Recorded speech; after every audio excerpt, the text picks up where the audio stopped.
Can I have your attention, please? And welcome to the May 18th, 2009 Lowell Planning Board meeting. Tonight we have a very short meeting. We have no public hearings on, and we have nothing scheduled for new business. Under old business, we have some notices from abutting towns that were given to us in our packet. Any of the planning board members have any questions on those, or can we just place them on file under the notices from abutting towns? Motion to place on file. Second the motion. Motion on file? And all in favor say aye. Aye. Chair votes yes. We do have some matters that are going before the Zoning Board of Appeals, which come before us for recommendation only. And this matter is scheduled before the Zoning Board of Appeals for May 27th.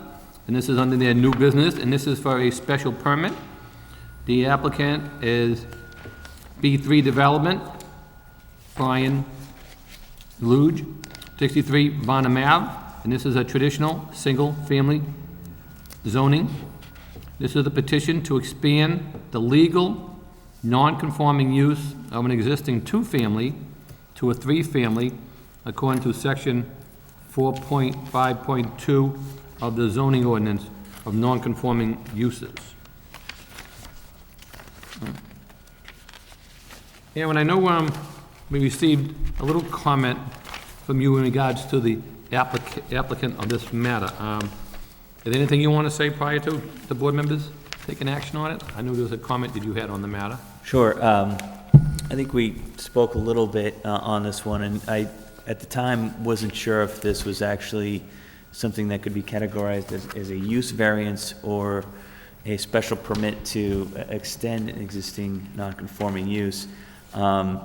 But the way that our building department came down on this was that it was in fact a special permit that was required to expand on the existing non-conforming, which is a two-family in a single-family zoning district. And the reason that would matter is that our zoning ordinance doesn't allow for use variances. So if they did come down on with the determination that this was in fact a use variance, then this actually would be moot, and I don't think it'd be even something to be looking at. But it is something that we would want to review. I guess I could just point out that kind of the standard for approving a special permit to expand an existing non-conforming use is to the Zoning Board of Appeals has to find that that the expanded use is substantially or not substantially more detrimental than the existing non-conforming use. And also in this case, they have to find that the change from one non-conforming use to another is less detrimental, so that it's a really thin line that they're kind of walking here. It seems like the applicant, that is, to go from trying to argue that a 3 residential building is less detrimental than a 2 residential building. So anyway, that's kind of where we came down on that issue. Mr. Chairman, this property has been in disrepair for a number of years, and certainly we welcome the opportunity to have somebody in there to try and fix it up. But I'm very concerned with what they're trying to do behind the property here. It looks like, as it exists now, there's 2 units, and they're proposing to build a 3rd unit, which looks like it's a standalone unit behind the property with a proposed 2-car garage and proposed parking for that unit. It's like, building another house in the back of the property. I think it's a terrible plan. I certainly wouldn't be in favor of it whatsoever. I too feel a little uncomfortable with expanding. The word expanding, by the way, does not appear in the zoning book.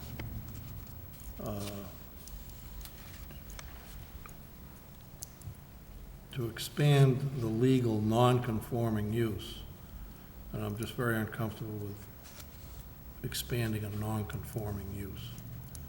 And I too don't like the plan, the way you're trying to get too much in there. It's a long, deep lot, and I don't know, maybe it's not going to affect a lot of people, or butters or anything, but it's, I don't know, I'm very uncomfortable with it. And I'm a little confused by a comment that the applicant has put on his application here. It says, "We have a legal two-family that has been documented being used as a three-family." What does that mean? Aaron, can you explain that at all? You know, I didn't run across that. So it sounds like they're arguing that it was at one time a legal three-family? They say they have it documented, and yet there's no documentation. It's on the in front. application form that we have a Yeah. legal two-family. I took that to mean that it was grandfathered in as a two-family in a single-family zone. When it says been documented as being used as a three-family, I just took that to mean that they used it as a three-family and that it was never approved as a It three-family. was never approved as a three-family. Yeah, I would think Is that if what there that was means? something that was in document form, that they would have included that in the application that showed that it was used as a three-family. But I'm not sure without seeing it what that would mean exactly. Okay, well, Mr. Gentleman? Yeah, Mr. Chairman, do we have a plot plan, a lot plan on this? yeah, it's right Did you here. get one, Steve? Yeah. I mean, it's, looking at it, it's a narrow lot. I mean, it goes back a ways, but the width, it says 94 feet in the rear and 89 in the front. I mean, it's on Varnum Ave, between Mammoth Road and Starbird Street, which is a pretty busy, Single-family zone. which is a pretty busy street, as we know. As Rich says, it is a single-family zone in this neighborhood, and they're proposing to put in a three-family. Looks like they're just stacking things from front to back, as Mr. Claremont mentioned. You know, you're putting in the first unit, then putting the second one behind it, then putting the proposed one on. I mean, the back one is 28 by 28 by 28. And it looks like they're gonna be attached somehow, it appears, huh? The plan, you think Yeah, they're attached there, it or looks just? like they attach by way of a two-car garage. It's Right. 24 by 44. Right. Because then on the back of unit 2, you got the proposed rear extension, deck and stairs. So unit 2, deck and stairs, goes over to proposed two-car garage, which would be attached to proposed unit 3. And so unit 1, 2 are attached with proposed deck, proposed garage, and then proposed third one. So it's gonna be one long unit with proposed parking. And then you're gonna have proposed parking, 2 cars at 10 by 20 up front.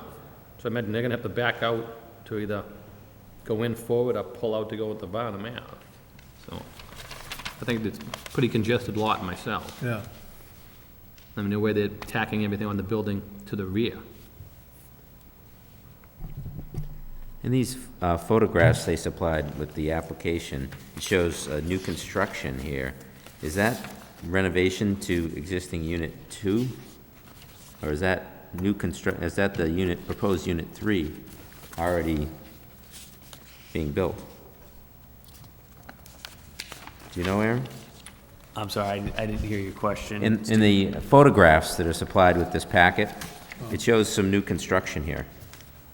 Yeah, if, just looking at the images, it looks to me like, what the pictures are showing are, if you look on the plot plan, Unit 2 and Unit 1, I don't believe there's any construction going on currently for the proposed third unit or the parking Okay. garage. no, what that is, I was up there and looked, that's unit 1 being renovated. Okay. Okay, yeah. Unit right. 1 is all done, and then everything in back is to be done, and the garage is torn down. Yeah. Yeah, I agree with the statements made. I think this plan is kind of a mess. It's just a link of building after building after building. Yeah, it And doesn't make sense. essentially building another house in the backyard and, you know, trying to call it a three-family by just connecting the garage with the existing unit 2. So, you know, I would not be in favor of this particular plan. You know, the main thing is, you know, it's a single-family zone. You Yeah, know, when it's a they're single-family stacking zone on 1, top 2, of it. 3, all the way back. It's already non-conforming. Right. Now we're just adding, putting salt in the wound. So I would say, I'd make the motion that we recommend rejection of this request. I'll second the motion. Motion's made and second. All in favor, say aye. Aye. Aye. Chair votes yes. Aaron, you got enough reasons why we shot that down? I need something more clarified.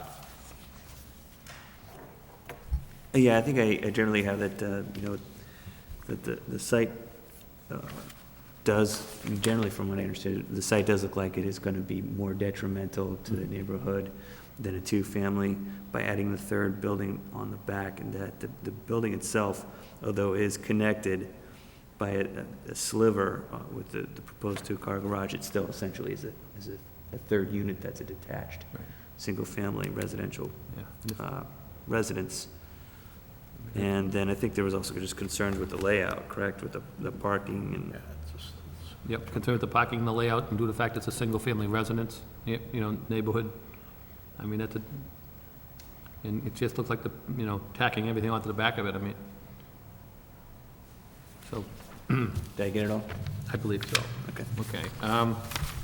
That covers the only zoning board of appeals legal notice we have. We did receive also in our packet for general correspondence, a report on approval not required, matters that come before the Division of Planning and Development, and they sign off by matter of right, and these matters come from us for informational purposes only.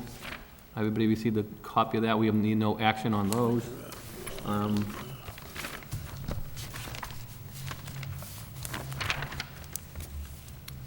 I know we did have one matter that was in the packet that was supposed to be on for this evening, but the matter didn't make a publication on time.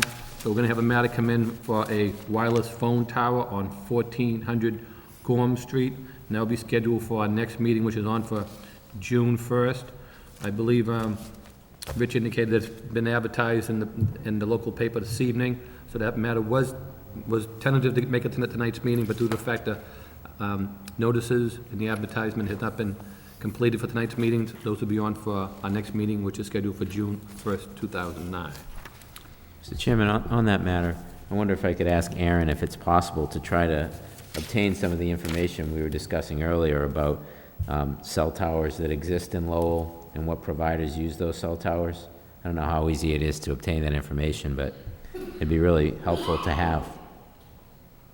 Yeah, I can try to pull that out. In fact, the application itself, they provide in their narrative, and as part of the application, they're supposed to provide an analysis that shows they went out and tried to co-locate the proposed towers elsewhere within the city, or even in adjacent townships.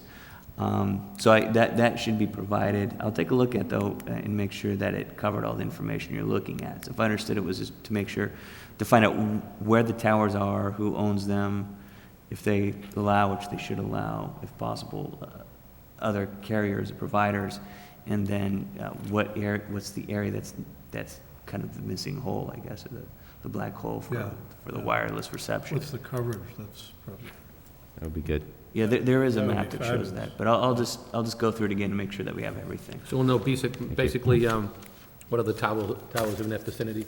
Because I know that's part of the requirement as the request. Mhm. Okay, thank you. and abutting towns right there, that's not far from the line, is it? No, actually, when you go over 45, you hit Chelmsford first, then you hit Barica. Yeah, You're in so, Chelmsford for like maybe less than a mile.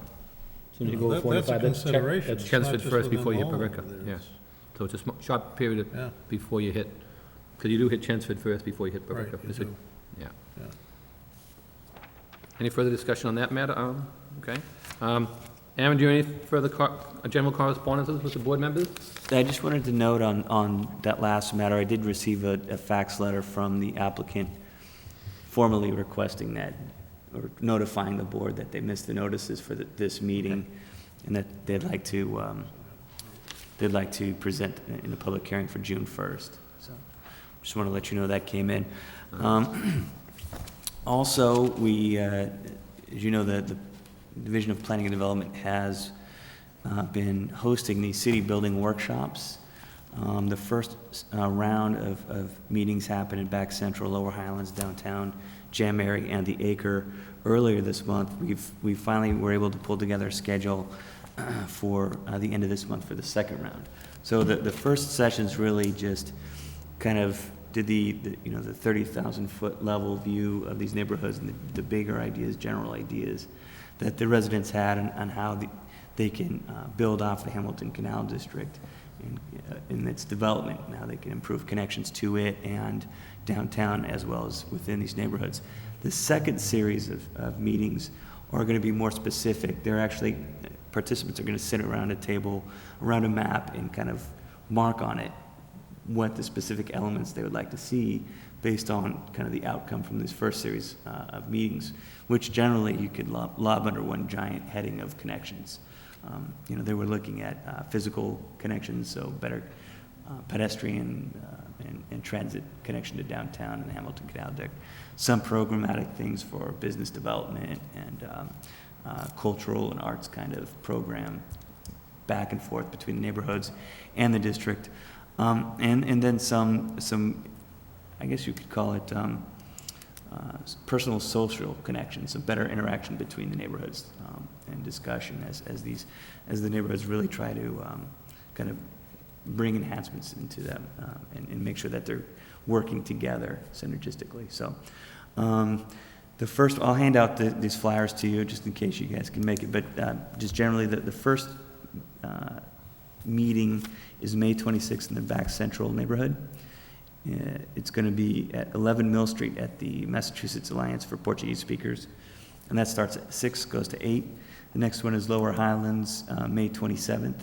That's again 6 to 8. That'll be at the Boys and Girls Club. Downtown Jam is May 28th. It's going to be 6:30 to 8:30 at the library, and the last one is going to be the Acre neighborhood. It's going to be in the Senior Center June 2nd. Again, 6 to 8 and that's 276 Broadway. So I'll just pass these out to you guys. Thanks. And that's all I had. Okay, thank you.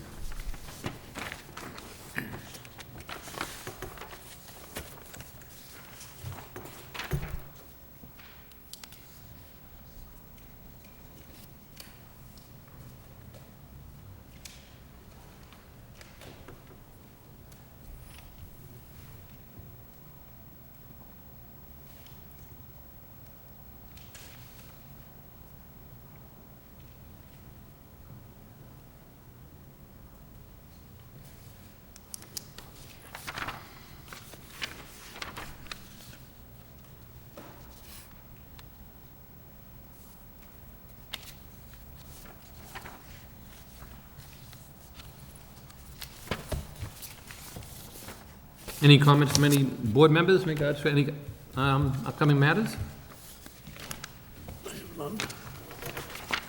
Hearing none, I believe that concludes our agenda this evening. We'll entertain a motion to adjourn. So moved. Second. Motion made and second. All in favor, say aye. Aye. Chair votes yes. We are adjourned. Good night. Thank you, everyone. Did